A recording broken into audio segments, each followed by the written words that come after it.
माननीय प्रधानमंत्री जी, खनिज संसाधनों से समृद्ध राज्य, मनोरम पर्यटन स्थल रामगढ़ झारखंड से कक्षा 10वीं की छात्रा श्वेता कुमारी आपसे अपने प्रश्न का समाधान चाहती हैं। श्वेता, कृपया अपना प्रश्न रखिए। माननीय प्रधानमंत्री जी, नमस्कार। मैं श्वेता कुमारी केंद्रीय विद्यालय कतरातू की 10वीं की छात्रा हूँ। मैं आपसे एक प्रश्न करना चाहती हूँ। मेरी पढ़ाई में प्रोडक्टिविटी रात के समय अधिक होती है, पर सब मुझे दिन में पढ़ने को बोलते हैं। मैं क्या करूँ? धन्यवाद। धन्यवाद श्वेता। आदरणीय प्रधानमंत्री जी, नमो ऐप के माध्यम से प्राप्त प्रश्न जिसमें राघव जोशी के सामने एक अजीब सी दुविधा है।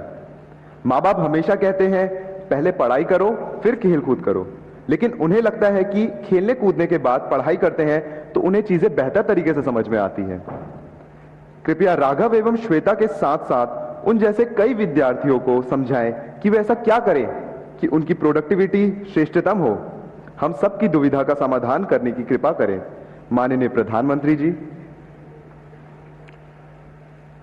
ये बात सही है कि हर कोई चाहता है कि उसके समय का सदुपयोग हो, जिस काम के लिए समय लगाया है उसका उतना ही उसको लाभ मिले। और ये अच्छी सोच है और ये आवश्यक भी सोच है कि हमें हमेशा जागृत रूप से प्रयास करना चाहिए कि क्या मैं जो समय लगा रहा हूं, मैं जो समय खपा रहा हूं, उसका मुझे आउटकम मिलता है कि नहीं मिलता है। आउटपुट तो दिखेगा, आउटकम नहीं दिखेगा। इसलिए पहले तो खुद में एक आदत डालनी चाहिए कि मैंने जितना इन्वेस्ट किया उतना मुझे प्राप्त हुआ कि नहीं हुआ, और इसका हम हिसाब किताब लगा सकते हैं। और ये आदत हमको डालनी चाहिए कि भाई मैंने आज मैथमेटिक्स के पीछे 1 घंटा लगा दिया, तो मुझे उस 1 घंटे में जो मुझे करना था वो मैं कर पाया या नहीं कर पाया। उसमें से जो सवाल मुझे कठिन लगते थे वो मुझे सहज हो गए नहीं हो गए, मतलब मेरा आउटकम इंप्रूव हो रहा है। ये हमें एनालिसिस करने की आदत डालनी चाहिए। बहुत कम लोगों को एनालिसिस की आदत होती है। वो एक के बाद एक पूरा करते ही जाते हैं, करते ही जाते हैं, करते ही जाते हैं, और बाद में पता ही नहीं रहता कि अरे वो जरा ज्यादा ध्यान देने की जरूरत थी, उसको मैंने ज्यादा ध्यान देने की जरूरत नहीं थी। कभी कभी क्या होता है, हमारे अपने टाइम टेबल में जो सबसे सरल है, जो सबसे प्रिय है, हम घूम फिर करके उसी में घुस जाते हैं। मन करता है चलो इसी को कर ले, क्यों? आनंद आता है। और उसके कारण जो कम पसंद है, थोड़ा कठिन है, उससे बचने की कोशिश करते हैं। आपने देखा होगा हमारा बॉडी जो है ना, वो बॉडी शब्द मेरा अच्छा नहीं है लेकिन सरलता के लिए बता देता हूं। कभी कभी लगता है हमारा बॉडी चीटर है। आप तय करें मुझे ऐसे बैठना है, आपको पता ही नहीं होगा कैसे ऐसे हो जाते हो, पता ही नहीं होता है। मतलब आपके साथ आपका बॉडी चीटिंग करता है। आपने मन से तय किया कि मुझे ऐसे ही बैठना है, लेकिन थोड़ी देर में ढीले हो जाते हो, हाथ पैर, यानी जो ओरिजिनल स्वभाव है वहां बॉडी आपको ढल जाती है। फिर जागरूक होकर के ऐसे कर लोगे, फिर हो जाते हो। मतलब ये बॉडी जैसे चीटर है ना, वैसे मन भी चीटिंग करता है कभी कभी। और इसलिए हमें इस चीटिंग से बचना चाहिए। हमारा मन हमारा चीटर नहीं बनना चाहिए। वो कैसे बन जाता है कि जो चीज मन को पसंद है हम उसी पे चले जाते हैं। हमें जो जरूरी है, महात्मा गांधी जी श्रेय और प्रेय की बात करते थे। जो चीज श्रेयस्कर है और जो चीज प्रिय है, व्यक्ति श्रेयस्कर के बजाय प्रिय की तरफ चला जाता है। जो श्रेयस्कर है उस पर हमने चिपक के रहना चाहिए, यह बहुत आवश्यक होता है। और उसी की तरफ अगर मन चीटिंग करता है, वहां ले जाता है, फिर खींच के ले आओ, तो आपकी प्रोडक्टिविटी, आपका आउटकम बढ़ेगा, और उसके लिए प्रयास करना चाहिए।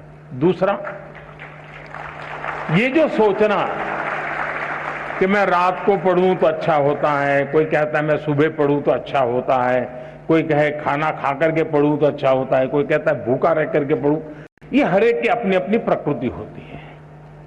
आप ऑब्जर्व कीजिए अपने आप को, किस चीज में आप कंफर्टेबल हैं। एक्चुअली है आप कंफर्ट होने चाहिए।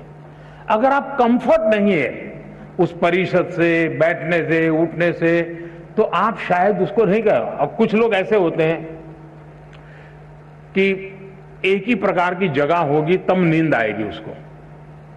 मुझे याद है, मैं बहुत साल पहले एक मूवी देखी थी।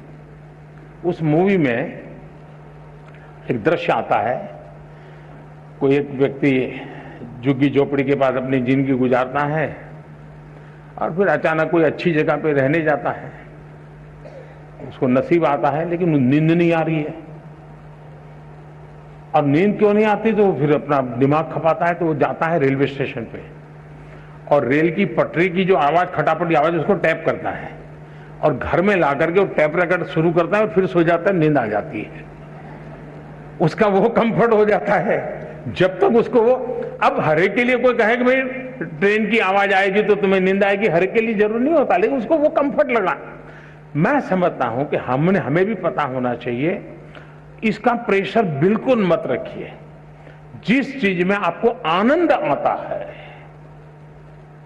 आपको कम से कम उसके लिए अपने आप को एडजस्ट करना पड़ता है, वो रास्ता छोड़ने की जरूरत नहीं है। लेकिन उस कंफर्ट अवस्था में भी आपका काम है आपकी पढ़ाई, आपका काम है मैक्सिमम आउटकम, उसमें से जरा भी हटना नहीं है।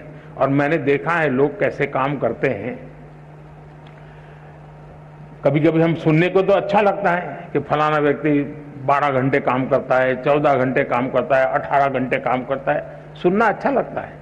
लेकिन एक्चुअली 18 घंटे काम करना क्या होता है, मेरे जीवन में एक बहुत बड़ा लेसन है। मैं जब गुजरात में था तो केका शास्त्री जी करके एक बहुत बड़े विद्वान थे।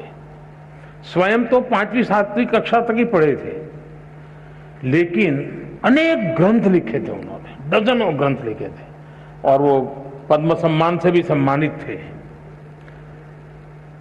वो जीवित रहे थे 103 साल और जब मैं वहां था तो मैंने उनकी शताब्दी का ऑफिशियल कार्यक्रम सरकार का किया था। मेरा उनके साथ बड़ा निकट रिश्ता जैसा था, बड़ा प्यार रहता था मुझ पर उनका। तो मैं बहुत साल पहले, तब तो मैं मुख्यमंत्री भी नहीं था, तो हमने एक बार कार्यक्रम बनाया कि उनको लेकर के राजस्थान के तीर्थ क्षेत्रों पर मैं उनको दर्शन करने के लिए ले जाऊंगा। तो मैं उनको लेकर के चला, तो हम एक व्हीकल में थे सब लोग। मैं देखता था कि उनके पास बहुत कम लगेज था, लेकिन उसमें भी ज्यादा लगेज उनकी लिखने पढ़ने की चीजें थी। कहीं रेलवे का क्रॉसिंग आता था तो बंद हो जाता था, रुक जाना पड़ता था जब तक ट्रेन पारित नहीं होती, वो दरवाजा खुलता नहीं था, आगे बढ़ते नहीं थे। अब उस समय हम क्या करते हैं, हम या तो नीचे उतर के थोड़ा टहलेंगे या कोई सिंह चना बेचता होगा तो लेकर के खाएंगे।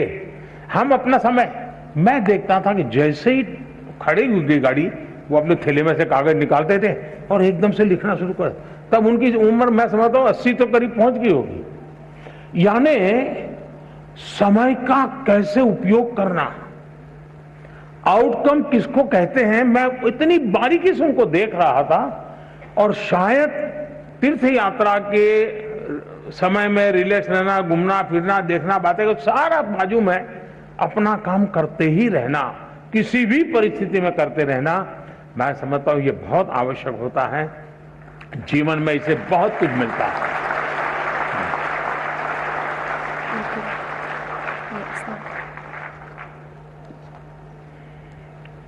Honorable